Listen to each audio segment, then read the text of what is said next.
Okay, what I want to show you today is how you're going to run a lab on photosynthesis. So, I have taken some baby spinach and I ground it up inside of this blender until I get a nice chloroplast suspension. Then the next thing I did is I took some little cuvettes and I followed my procedure and I filled them up with different solutions. So I want you to think about this for a minute. I am trying to show that photosynthesis is occurring. So I know that a plant is capable of taking in light and going through the light reaction and producing oxygen gas and producing ATP and producing NADPH. But those are sort of hard to show. It's really difficult to measure oxygen production. You often see them as bubbles. It's hard to count bubbles or measure bubbles of gas and they escape. ATP, again, the energy is difficult to measure.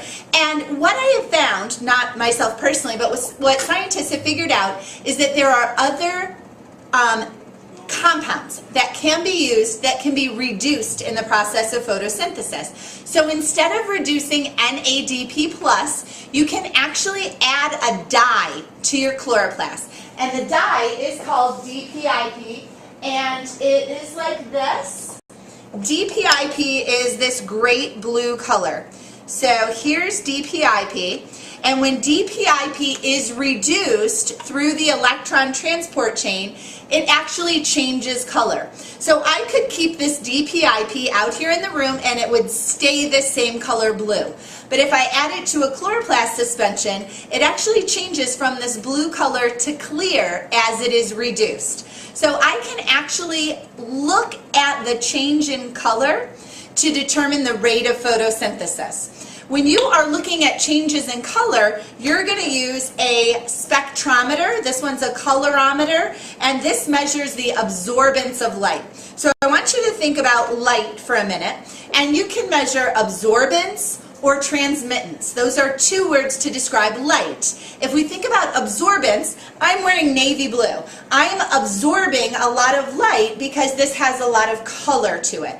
If something was a much lighter color, this white paper is not absorbing much light. So absorbance, when the color is dark, absorbance levels should be high. When the color is light or clear, the absorbance should be low. Now let's think about the other word, transmittance. If something is transmitted, it goes through. So if I was measuring transmittance, I would measure how much light can go through. Again, my shirt, not much light can go through. It's very dark. So for dark colors, low transmittance. For something that is clear, like this glass, transmittance would be excellent. Most light can pass right through it. So you are going to set up your vernier probe. So you're going to have your calculator with the interface. In one of the channels, you put the colorimeter. Then you click Apps, go to Database, and it should automatically check the sensor and read absorbance. So I have 4 cuvettes that I'm going to test. My first one just has the chloroplast, a phosphate buffer, and water. My second one has chloroplast, water, the phosphate buffer, and the blue dye, the DPIP. So this is my light condition. I want to see what happens in the light. My third, I will unwrap it for you, but I like to keep it in the dark. Actually, I'm going to keep it in the dark for another second. It has the exact same contents as number 2. So it has the blue DPIP, it has phosphate buffer, it has water, and it has chloroplast. The only difference is I'm going to expose this one to light and I'm going to keep this one in the dark. Alright, my last one doesn't have chloroplast. So it does have the blue dye, you can see the great blue color, and it does have water and it does have phosphate buffer. So number 4 is a control just to show that this blue color does not turn to colorless on its own or with heat or with light. It actually needs a working chloroplast to change from blue to colorless. Alright, and then 1 again is showing the effect of the chloroplast without the dye. So I shouldn't be able to see any changes here because just the NADP+ doesn't change color. When you want to set something in the light, you set it like this, and this is called a heat sink. So here is my source of light. This is going to absorb the heat and not allow the heat to pass through. I don't want to heat up my chloroplast suspensions. I do not want to in any way alter the chemical reactions or denature any of the enzymes if it would get too hot. This actually does produce a great amount of heat. So the light can pass through, so these are still receiving the light, they are just not receiving the heat change. This one that I keep in the dark, I don't really want to be anywhere near the light, so I keep it over here.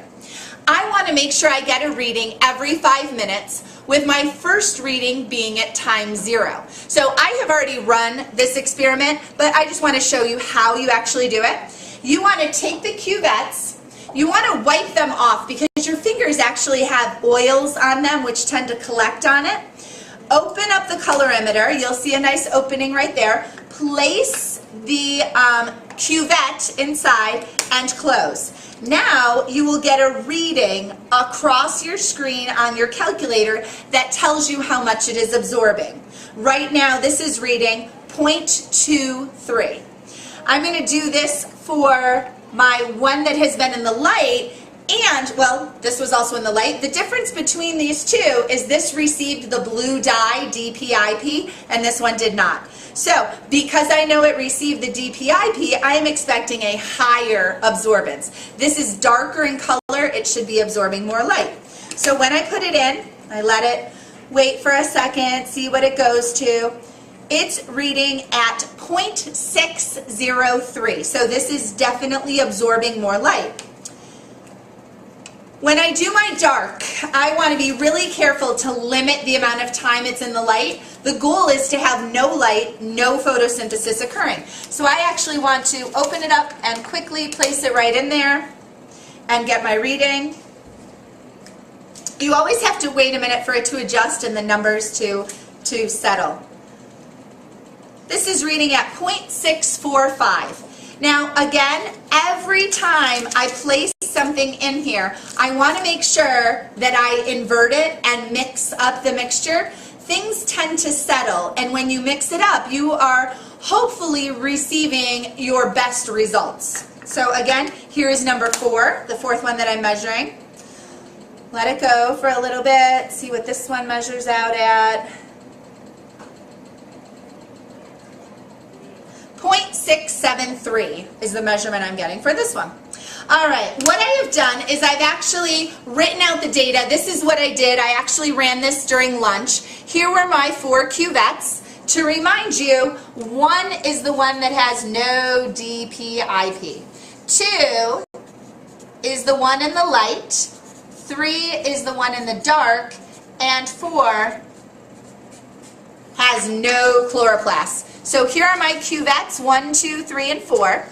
And here I have time 0. So initially, the one with no DPIP has a much lower absorbance, but that makes sense. It doesn't have the blue color. It's not as dark. It doesn't absorb as much light. These are all in the 0.6, 0.7 range. So it makes sense they're starting off pretty similar with the 0.7s, the darkers where you have both chloroplasts and DPIP. Let me grab that. All right. After 5 minutes, so after 5 minutes of being in the light, or number 3 of being in the dark, actually what I'd like to do is go across. So when I had no DPIP, it pretty much stayed the same. It was right around 0.27 every time, which makes sense. There's nothing in here that's a dye that would be changing color, so it makes sense the reading would be the same every time. The second one is in the light, and it went from 0.725 to 0.608 to 0.505 to 0.302. So it used to be much darker. It used to be much darker because of the DPIP. And as the chloroplast did the light reaction, the electrons got passed to DPIP, and it was reduced, and it changed from blue to colorless. So it makes a lot of sense that this is absorbing less because it's losing its color. So that one is pretty drastic. My next one that was in the dark held its color pretty well, so the absorbance remained pretty high. It did go down a little bit, but not a lot. The one with no chloroplasts, again, stayed the same color. It only has the dye in it, and the dye doesn't change color without reduction, and there's no chloroplast doing the light reaction in there, so it didn't change.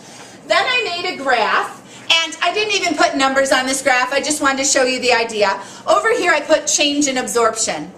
So absorbance went up with the one in the light. I'm sorry, the change went up. It absorbed less, but the difference was drastic. So in the light, it's doing a lot of photosynthesis. Its change in absorbance was drastic. The absorbance went from absorbing a lot to absorbing very little because it went from blue to colorless. Next would be dark, and these are all very, very close together. The dark took in a little bit of light because you sort of can't avoid it. It's your source of air. The no DPIP and the no chloroplast pretty much had no change in absorbance, so they were straight across plateaus, zero change. So it's sort of a great graph just showing you, wow, the change in absorbance is drastic when something is in the light, as you would expect with the reactions of photosynthesis. As always, these AP labs are excellent for questions on the AP exam, both in the free response section, the math section, and the multiple choice section. So if you feel like you're still not sure why we use DPIP, or what was being reduced, or why the absorbance changed, or how would this have worked out if we measured transmittance instead of absorbance, please come see me and I would be happy to clarify any of your questions.